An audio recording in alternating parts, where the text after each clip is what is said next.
இந்த சமூகத்தில் முற்போக்கும் சமூக நீதி மற்ற நிறைய விஷயங்களை பேசுகிற எல்லாருக்கும் நிறைய இடங்களில் கோபம் வரும். ஆனால் அது எல்லாத்தையுமே எல்லா இடத்துலையும் காட்டிடவும் முடியாது.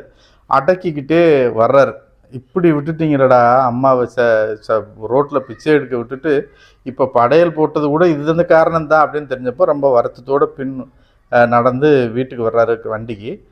அவர் வரும்போது அவருக்கு யோசிக்கிறார், ஒரு நல்ல படைப்புக்கான அவருக்கு தேவையான கதையும் களமும் கிடைத்து விட்டது, ஆனால் எழுதத்தான் மனசில் அப்படின்னு முடிச்சிடார்.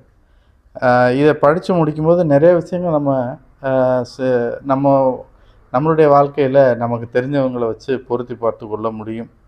நான் முன்பு ஃபேஸ்புக்கில் கூட ஒரு பதிவு எழுதியிருந்தேன். மீண்டவர் எவருமே இல்லை, போயிட்டாங்கன்னா போனது தான். அவங்க போன பிறகு அவங்க படத்துக்கு பூ போட்டு மாலை போட்டு விளக்கேற்றி அதை கும்பிட்றத விட அவங்க இருக்கும்போது அவங்களுக்கு நல்ல சாப்பாடு போட்டு அவங்க முதுமையில் பேச்சு துணையாக இருந்தால் அதுவே சிறந்த செயலாக இருக்கும் அப்படின்னு முன்பு ஒரு பதிவு எழுதியிருந்தேன். அது எனக்கு நினைவுக்கு வந்தது. கருமாதி நம்ம சமூகத்தில் நடக்கிற ஒரு முக்கியமான பிரச்சனையை பேசுகிற ஒரு சிறுகதை. ஆனால் இது